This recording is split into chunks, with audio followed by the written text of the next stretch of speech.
Eu venho de um país tão distante. Olha, sinceramente, agora é 1h45 da manhã em Singapura. Então eu vou falar, e se minha voz começar a ficar mais baixinha, e os meus olhos começarem a fechar, vocês, por favor, só gritem Nima. E aí eu vou acordar, tá bom?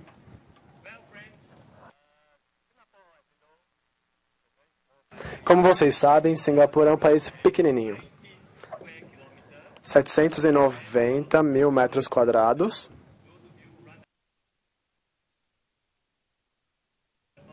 Na verdade, 790 quilômetros quadrados. Se vocês correm a maratona, vocês conseguem correr em volta de Singapura. Não dá para se perder no país.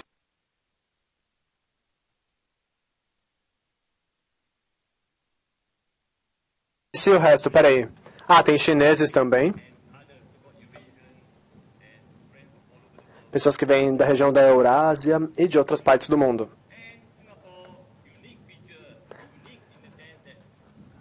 Singapura é um país singular. Muitos países não têm o que nós temos. Nós não temos recursos naturais. Mesmo a água a gente tem que comprar da nossa vizinha, Malásia.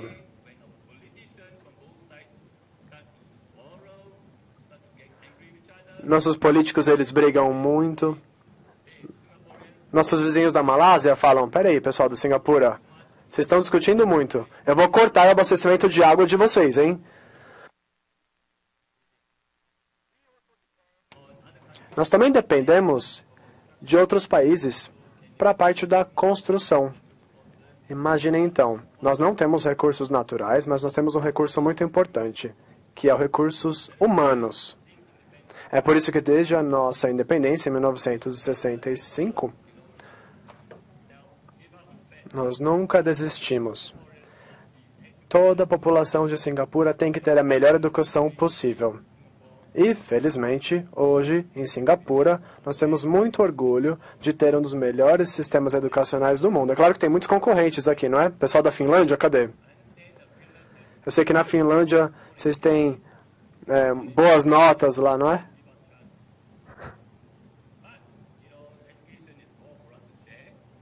Então é sobre isso que eu vim falar, sobre a educação. E como é então que a gente consegue fazer tudo isso? Todos os anos, nós recebemos mais ou menos 3 ou 4 ministros da educação em Singapura, e eles fazem uma pergunta muito simples para a gente. Qual que é o segredo do seu sucesso? Olha, essa é uma pergunta muito difícil. Mas não tem segredo. Se é que existe um segredo, é trabalhar bastante, ter vontade política e ter resiliência. A perseverança do nosso povo e um desejo profundo de ir bem e de sobreviver. Não tem segredo. Esse aqui é o nosso ecossistema da educação. Eu acho que ele é bem parecido com outras partes do mundo.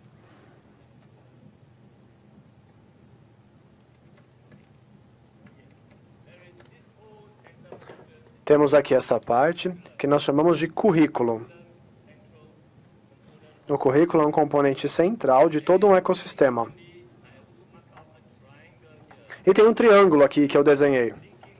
O triângulo junta as faculdades de educação, de licenciatura, as escolas e uma estrutura que eu chamo de MOE. Onde que está a Linda? A Linda foi embora? Eu sempre falo, se vocês tiverem alguma pergunta sobre Singapura, sobre o sistema educacional, falem com a Linda, porque ela conhece muito bem.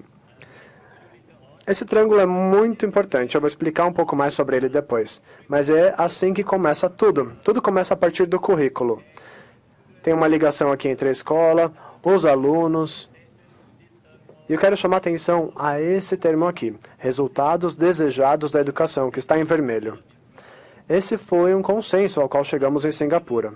Em 1997, as pessoas perguntavam para o ministro da Educação, olha, quando a gente faz uma pergunta para um médico, o que você faz?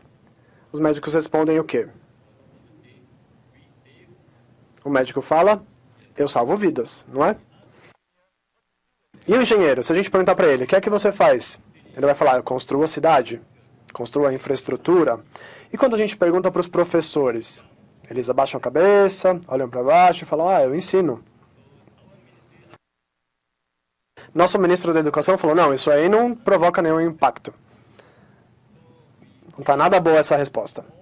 Então, nós nos reunimos e nós fizemos uma tempestade de ideias, um brainstorming aí, por 2 semanas para ter uma resposta boa para essa pergunta.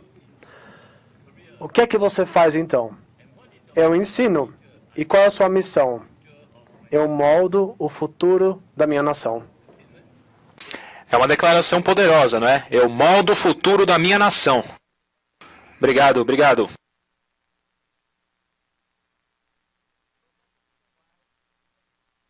Então é por isso que a gente tem esse resultado. E é isso que ajuda a educação do Singapura. Tudo isso direcionado para um caminho só. Então, esses são os resultados educacionais desejados do Singapura. E vocês podem ver aqui, nós queremos desenvolver nos nossos alunos a confiança. Queremos pessoas confiantes que podem contribuir com a sociedade. E por último, nós queremos um cidadão preocupado, porque hoje em dia o povo de Singapura é educado como cidadão global. Os cidadãos de Singapura podem trabalhar em qualquer lugar do mundo, podem se mudar para qualquer país e sobreviver em qualquer lugar do mundo. Então, nós sabemos que nós precisamos dizer ao povo do Singapura para voltar e para realmente disseminar todas essas características. A cidadania e a educação são muito importantes no desenvolvimento do nosso país. Então, esses são os resultados desejados da educação no Singapura. Bom, esse triângulo eu gostaria de mostrar para vocês é o modelo do triplo P. É o modelo educacional do Singapura. Lá em cima, nós temos o ministro de Educação, que organiza todo o raciocínio em relação das políticas. Quando essas políticas são promulgadas, elas são promulgadas do que nós chamamos de abordagem simples, top-down e bottom-up, de cima para baixo. Já ouviram esse termo? Top-down e bottom-up? É de cima para baixo e de baixo para cima. Quando é de baixo para cima, qual que é o consenso em relação aos professores, pais e alunos? É o seguinte, nós temos lá no topo os ministros, então as políticas precisam cobrir toda essa cadeia. E os nossos colegas que participam dos comitês também participam dessas discussões. E essas políticas estão relacionadas à NIE, que é o Instituto de Preparo dos Professores. Esse é o instituto onde nós preparamos os nossos professores. E como nós entendemos essas políticas muito bem, nós conseguimos traduzi-las ao nosso currículo. E mais importante, na nossa formação. Então, entre os professores, quando esses professores entram no campo da escola, eles já estão praticando aquelas diretrizes. Então, todo esse triângulo aqui se fecha de uma forma muito, muito boa. Isso ilustra por que o Singapura atinge uma educação de tanto sucesso. E nós temos mostrado esse triângulo a muitas pessoas ao redor do mundo. Tem muita gente que quer estabelecer essa estrutura triangular que cria sinergia e parceria entre o Ministério de Educação, as escolas e os institutos de formação de professores. Como essa batalha pode ser vencida, não é? Porque todo mundo sabe qual é a sua responsabilidade quando a política é promulgada e passa de cima para baixo. Então, os professores e as escolas, incluindo o Ministério de Educação, todos trabalham com total alinhamento e sinergia.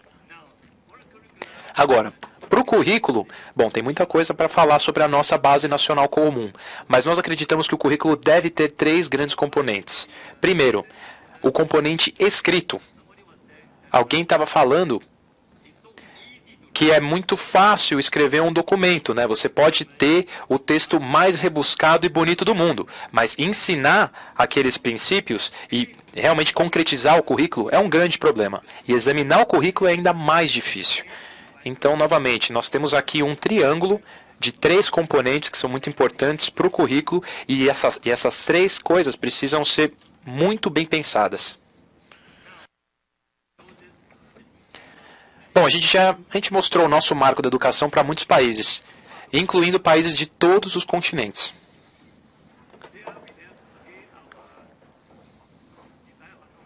Aqui nós temos os resultados desejados. Desculpa, eu tô tossindo até um pouco. Foi uma jornada longa com o avião. Bom, Bom, esses são os pilares do que nós chamamos de marco da educação. Tudo isso contribui para trazer uma transformação educacional de sucesso. Então, o primeiro ali é o currículo, o segundo componente é tecnologia, políticas de RH, muito importante, e o quarto é formação de professores. O último não estou nem conseguindo ler. Ah, sim, liderança escolar. É liderança mesmo? É. E aqui embaixo, precisa de dinheiro. O povo chinês fala, não tem dinheiro, não tem conversa.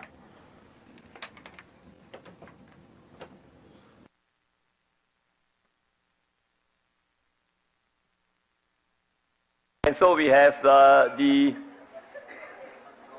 the results, Aqui nós temos os resultados, os processos e o aporte, né? Então, o aporte está relacionado ao processo e os resultados que você atinge estão de acordo com os seus resultados desejados. Então, é um marco muito simples, é uma estrutura bem simples e eu vou falar para vocês. Isso dá certo se você se dedicar. E esses 4 pilares aqui estão todos interconectados. E hoje a gente tem mais um pilar, que é TI, que é o quê? Tecnologia, claro. Então a gente tem, no final das contas, 6 pilares.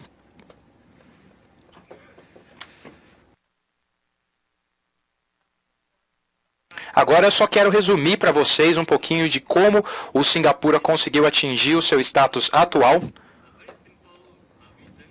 São motivos muito simples. Primeiro, nós sempre focamos no progresso.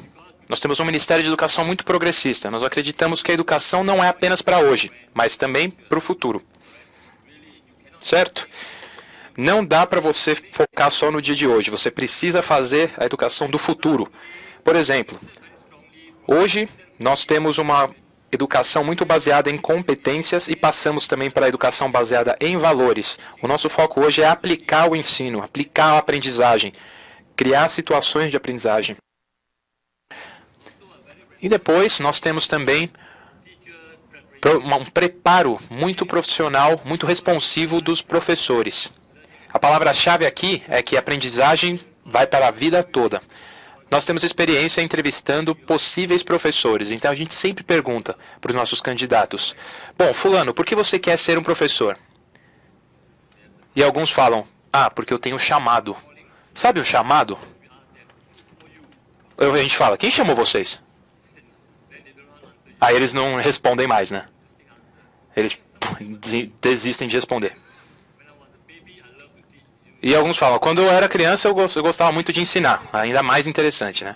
Mas enfim, qualquer que seja a vocação da pessoa, a gente sempre fala: se você quiser ensinar, você sempre tem que se lembrar do seguinte: você vai continuar aprendendo e aprendendo até você acabar a sua carreira. Porque o seu conhecimento é crucial para o desenvolvimento dos seus alunos.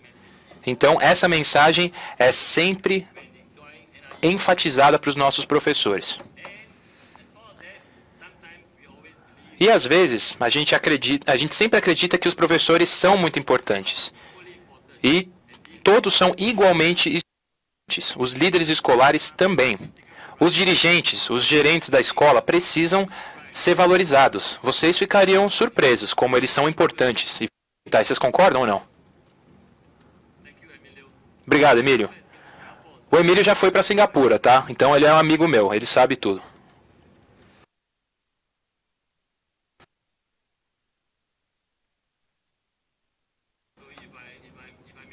Então, se eu tiver alguma dúvida, eu pergunto para o Emílio aqui. Mas, de verdade, amigos, quando nós formamos bons professores e bons líderes, nós temos bons resultados. Você precisa entender o que os professores estão fazendo e como que nós podemos mudar aquela liderança, aquele modelo do século passado que não progride. Eu vou falar uma coisa muito séria. A gente precisa enfatizar para muitos países no mundo, a gente sempre fala, e é por isso que muitos deles nos consultam para a formação de professores e sugestões.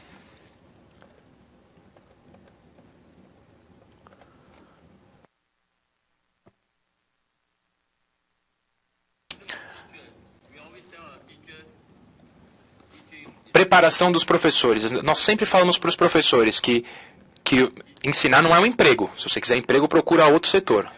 Ensinar é uma profissão, não é um emprego, é uma profissão.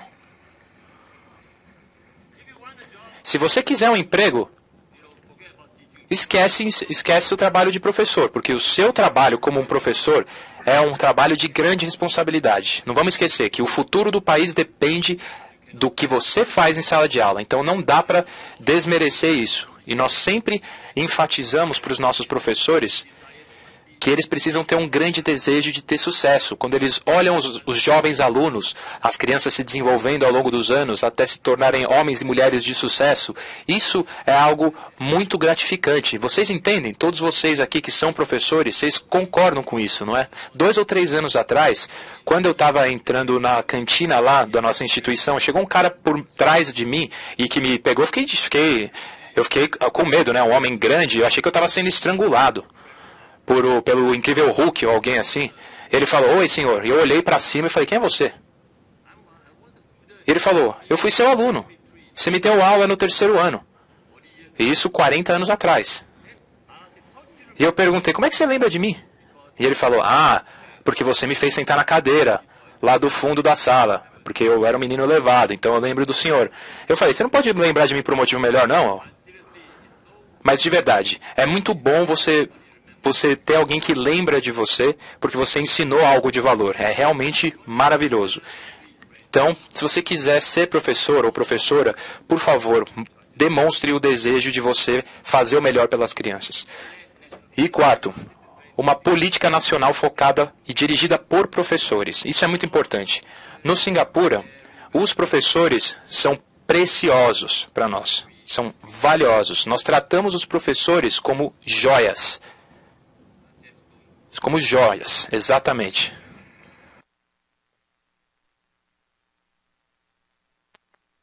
Até o ponto que às vezes a gente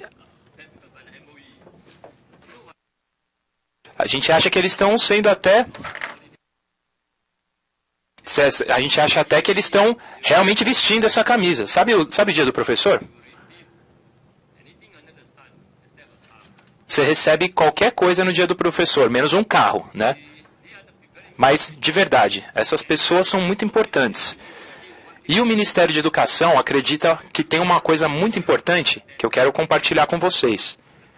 O novo professor, o salário inicial de um novo professor tem que ser o mesmo, equivalente ao salário inicial de um advogado, de um engenheiro e de um médico no serviço.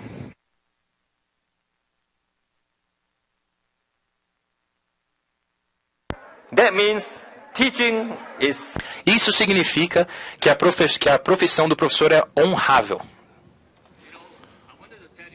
Eu queria falar outras regalias dos professores de Singapura, mas eu não vou nem falar isso, porque quanto mais eu falo, alguns de vocês olham para mim e falam, posso candidatar para uma vaga em Singapura? Eu acho que a gente devia abrir as portas para o pessoal aqui, né? Porque Singapura tem poucas pessoas, né? A nossa população só tem 5,6 milhões de pessoas. Os nossos jovens pais não querem ter filhos.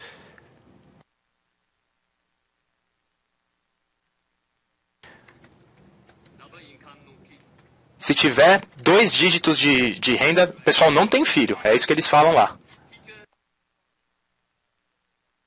E é claro que a idade de aposentadoria agora para o professor acho que é de 65 anos. E o governo de Singapura está tentando aumentar para 67. E o professor no Singapura tem anos sabáticos. Eu acho que depois de 7 anos de carreira você pode viajar para qualquer lugar do mundo para aprender novos ofícios, novos treinamentos. Sabe onde muitos deles vão? Vocês ficariam surpresos. Muitos deles fazem cursos de hotelaria, de medicina, de diferentes áreas durante alguns meses. E a gente pergunta, por que vocês fazem isso? Porque quando eles se vinculam a uma instituição que não tem nada a ver com o ensino, tem muitas coisas que eles podem aprender, porque desenvolvimento de carreira em Singapura é uma coisa muito importante. E de verdade, amigos, é aí que a gente tem que prestar atenção nos jovens. Qual é a carreira que eles querem seguir depois da escola? Talvez eles sejam muito jovens para pensar, mas eles já têm que ter alguma ideia para o que fazer depois que terminar a escola. Bom, esse último ponto aqui é muito interessante. tem um link entre escola e a instituição, né? A instituição superior. Então, o sistema educacional no Singapura, quando a gente fala do sistema educacional, a gente não está só falando da escola, a gente também fala do ensino superior. E em muitos países, eu vou falar para vocês, muitos países tendem a esquecer do ensino superior. Isso é algo que nós acreditamos que eles erram. A gente sempre lembra outros países disso. Você precisa ter a certeza que a transição do ensino secundário para o ensino universitário seja bem feita. Tem uma série de transições a serem feitas para que o que os alunos aprendem na escola, no ensino médio, possa ser traduzido e transferido para o seu ensino universitário. Eu vou dar um exemplo.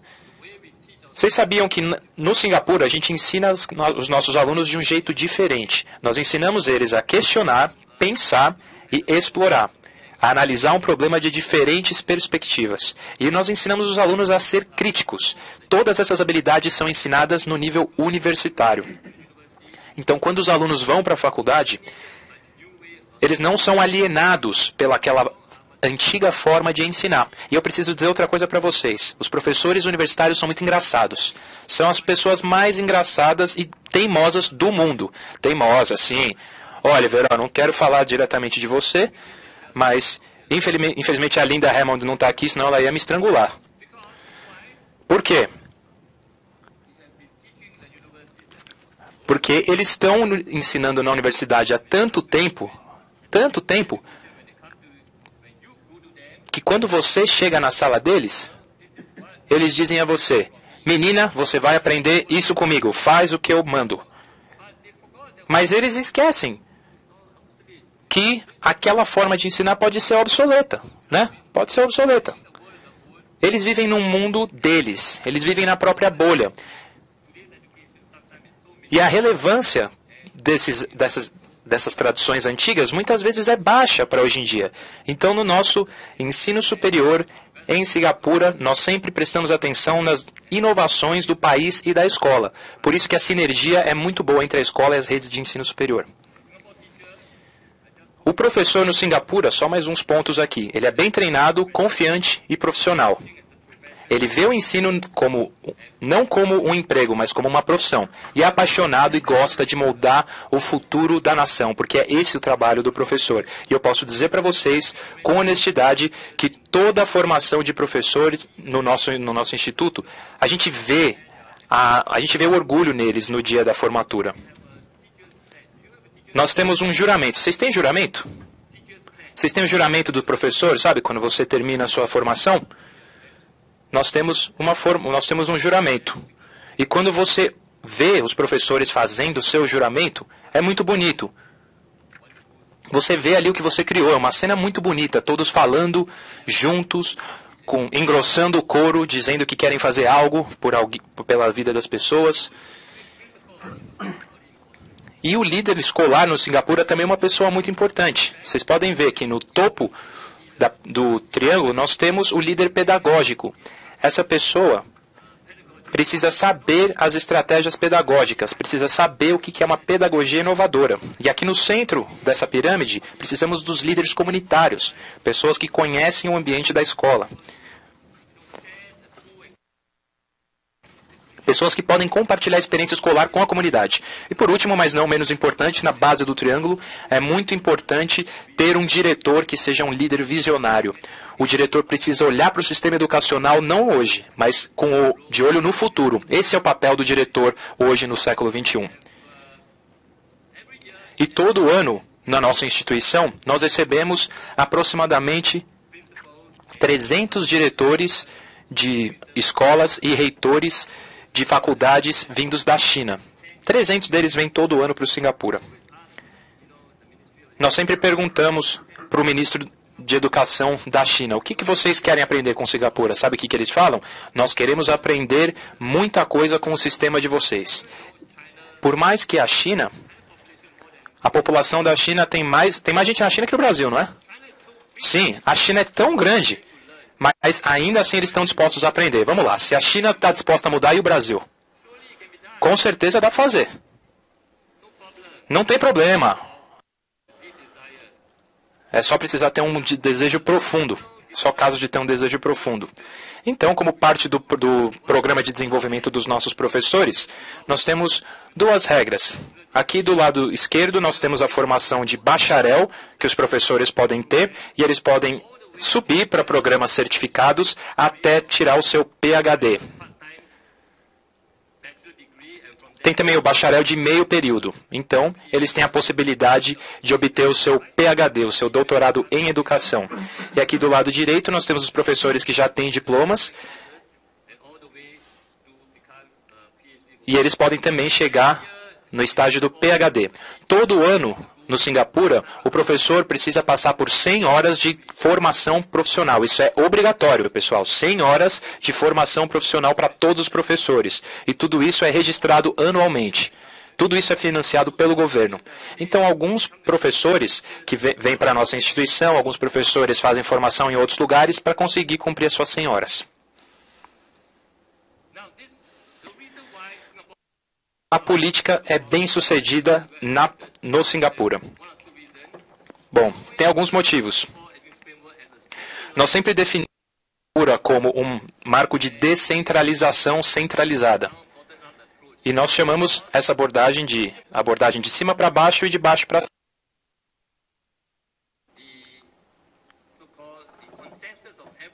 Porque as políticas precisam ter um consenso, todos precisam estar de acordo, mas é claro que não é fácil. Acima.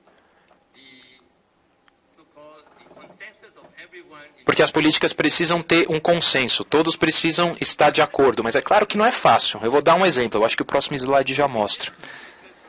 Bom, esse slide em particular mostra como funciona o nosso marco. Vocês podem ver que tem uma linha pontilhada aqui embaixo. Em cima da linha pontilhada, nós temos o sistema centralizado. Nós temos aqui as políticas que vêm do Ministério de Educação. E nós temos aqui os indivíduos do lado direito, o diretor-geral de educação, o vice, todas as figuras proeminentes do Ministério de Educação. Nós temos 4 diretores regionais e nós temos 27 superintendentes escolares. Uma vez que a política passa de cima para baixo, chegando no nível da escola, aqui na base, é aí que a descentralização acontece. Por quê?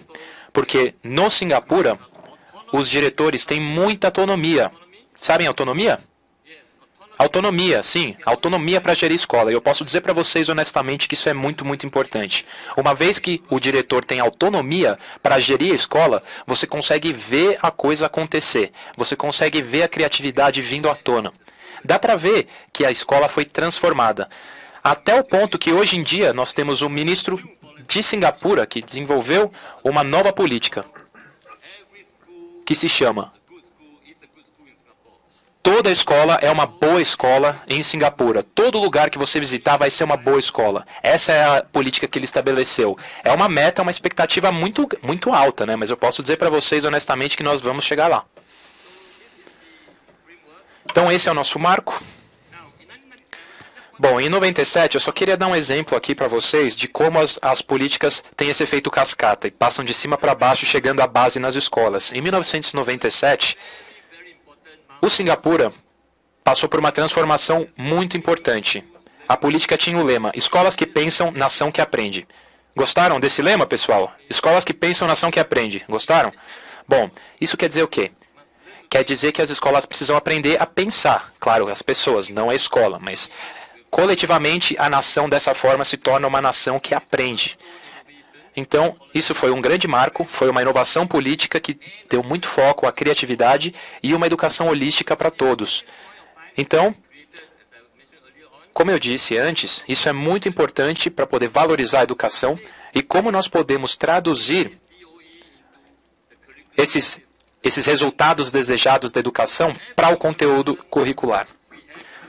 Todo currículo que nós temos no Ministério de Educação precisa atender os resultados desejados da educação.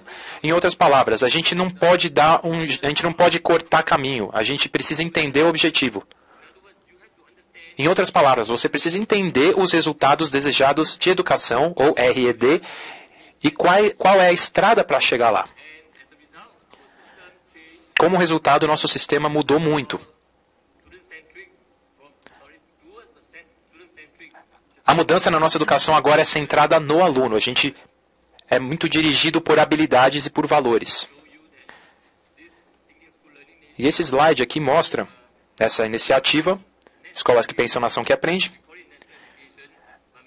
E essa é a nossa educação nacional. Muitos países chamam essa iniciativa de educação de cidadãos, ou de cidadania. São programas baseados em criatividade. Ao mesmo tempo, nós temos uma tecnologia que ajuda a impulsionar a educação no Singapura. E esse aqui é o nosso primeiro-ministro naquela época, o ministro Goh Chok Tong. Tem um nome parecido com o meu, mas a gente não é parente não, tá? Assegure que nossos jovens possam pensar por si mesmos para que a próxima geração possa encontrar suas próprias soluções para quaisquer problemas novos que venham a enfrentar. Essa é uma citação do nosso ex-primeiro-ministro. Então é por isso que a educação no Singapura, desde 97, decolou. Aí foi aquela ascensão.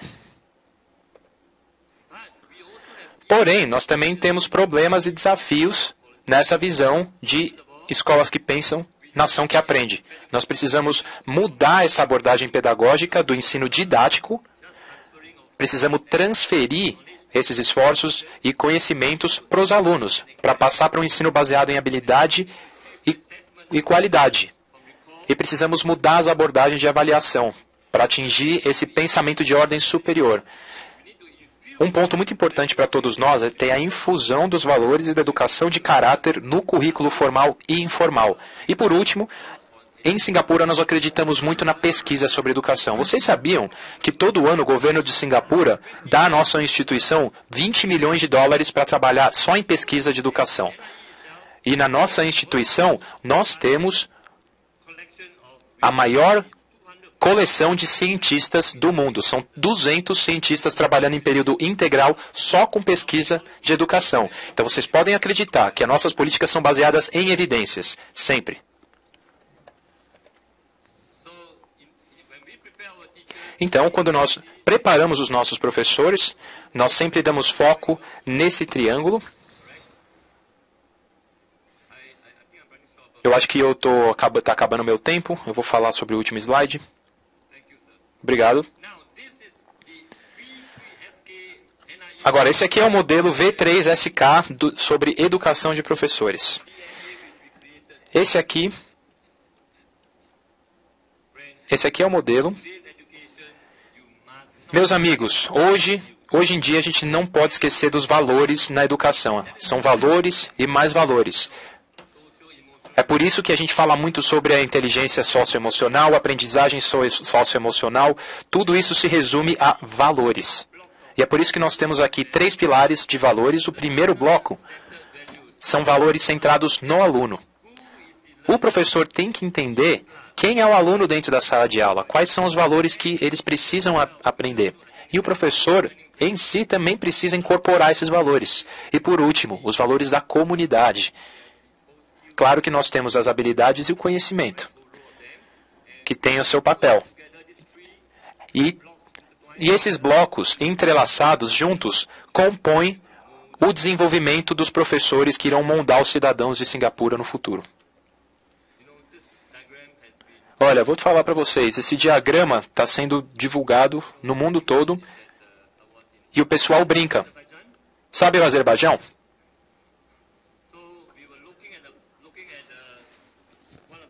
A gente estava analisando um documento, de repente a gente viu esse documento aqui, a gente viu esse quadro exatamente. E a gente perguntou para o pessoal do Azerbaijão, de onde vocês arrumaram isso aí? Eles falaram, não, foi um brainstorm que a gente fez, foi um trabalho super sério. Eu falei, nossa, que bom, vocês estão fazendo um trabalho excelente aí com esse modelo. Enfim, é para compartilhar mesmo, né? E nós temos um modelo de crescimento do professor, porque nós acreditamos que os professores aprendem a vida inteira. Portanto, nós temos aqui um diamante, mas não é acho que é um diamante, né? Nós temos vários KPIs. Eu não consigo ler direito aqui dentro do diamante, porque meus olhos estão se fechando cada vez mais aqui. Enfim, tem muitas palavras aí, vocês podem acreditar. Mas a história é a seguinte, meus amigos, o professor nunca termina o seu aprendizado, vocês têm que se lembrar disso, porque quando você para, o aluno para de aprender. E hoje nós temos o senhor Google aí no bolso, né? Sabe o senhor Google? Eu não sei se no Brasil é assim, mas nas escolas do Singapura, muitas vezes os nossos alunos não ficam satisfeitos. Quando o professor está lá ensinando, está lá o aluno no celular, fazendo pesquisa, falando, não, mas professor, o Google está falando isso aqui, ó. Desafiando o conhecimento do professor, sabe? Então, o que você vai fazer com essas crianças desafiadoras, né? Esse é um problema muito sério, meus amigos. Sabe por quê? Nós sempre falamos para o professor, você precisa tentar estar um passo à frente do aluno. Senão, se você ficar um passo atrás, aí você vai ter problema, né? É por isso que eu nunca paro de aprender também. Então, o modelo de crescimento do professor é esse daqui. Nós temos aqui ele elaborado. O professor precisa aprender a ser um educador ético, um profissional competente e, ao mesmo tempo, um aluno colaborador, um líder transformador e, novamente, isso é algo que a educação no Singapura dá muito foco, que é construir comunidades, ser um construtor comunitário, porque a escola não é isolada, a escola é construída a partir da comunidade, vem da base. Se vocês visitarem Singapura, vocês vão passar por várias escolas e vocês vão ver umas faixas bem grandes fazendo uma propaganda sobre o que a escola tem feito. Mesmo que haja outra escola perto da anterior, fazendo a mesma coisa, vai ter faixas gigantescas. E por que elas fazem isso? Porque as escolas têm orgulho do que fazem. Elas tentam incentivar os alunos. E há uma concorrência entre as escolas. É claro que é uma competição amigável, né, entre elas. O modelo de crescimento dos professores, a aprendizagem continuada, é importante. É o que está destacado aqui. O que é mais importante é o aprendizado contínuo e o crescimento. É claro, a flexibilidade e a autonomia. Eu queria falar uma coisa que não está no slide, mas que é muito importante. Lembrem-se, o desenvolvimento profissional de um professor, para que seja bem sucedido, tem uma coisa que é necessária. Tem que estar ligado ao desempenho do professor. Em outras palavras, a gente tem que assegurar que os professores continuem a aprender e que esse aprendizado se reflita na recompensa ou na compensação que ele vai receber. O nosso sistema tem que considerar essa vontade, essa paixão dos professores de continuar aprendendo. Aí sim, nós vamos ter sucesso. Do contrário, sem recompensar os professores, sem motivá-los, a gente é humano, não é? Então, é preciso que eles tenham uma motivação também. Em Singapura é isso que nós fazemos.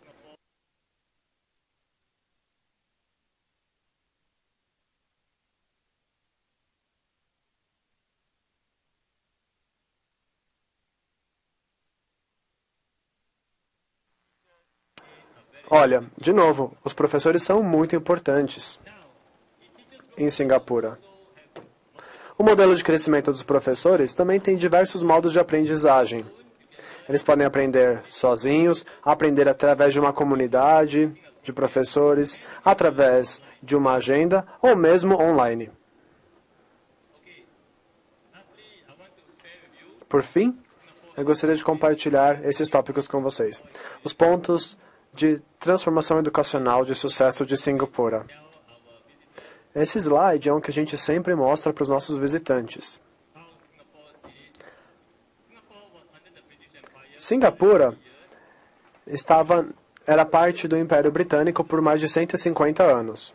Vocês aqui falam português, não é? Estavam no Império Português por quantos anos? 500 anos? É muito tempo, né?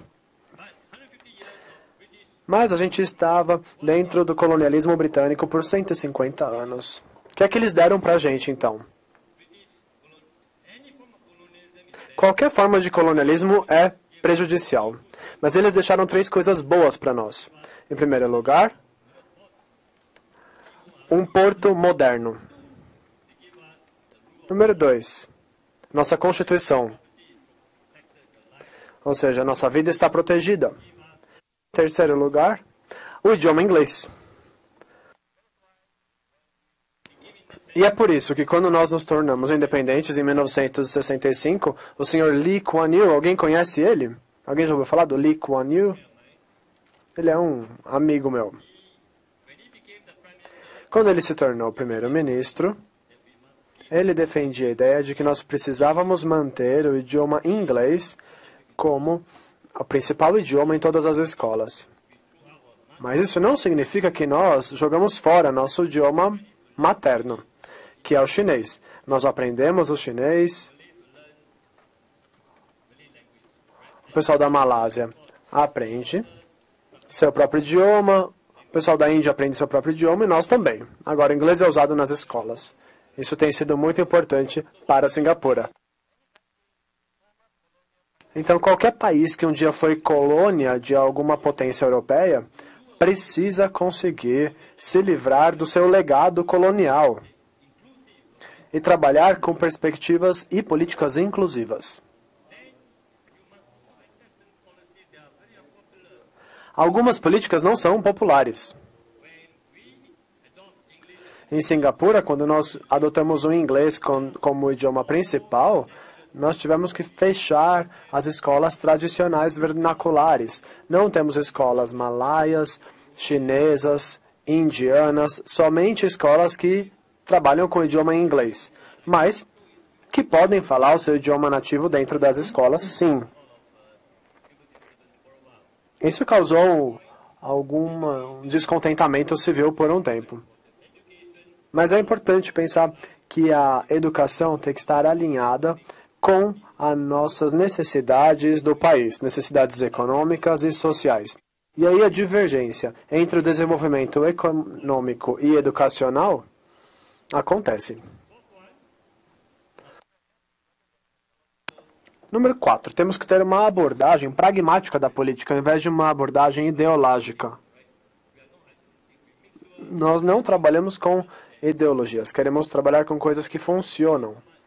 Não ficar só imaginando, porque se a gente ficar só imaginando, a vida vai passar. Então a gente tem que pensar que as políticas têm que ser pragmáticas.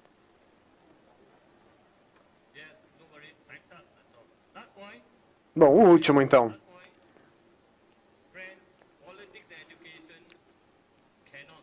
A despolitização da educação e a vontade pública têm que ser inabaláveis para ter sucesso. Em junho, eu vou torcer para o Brasil, tá? Só queria dizer isso. Obrigado.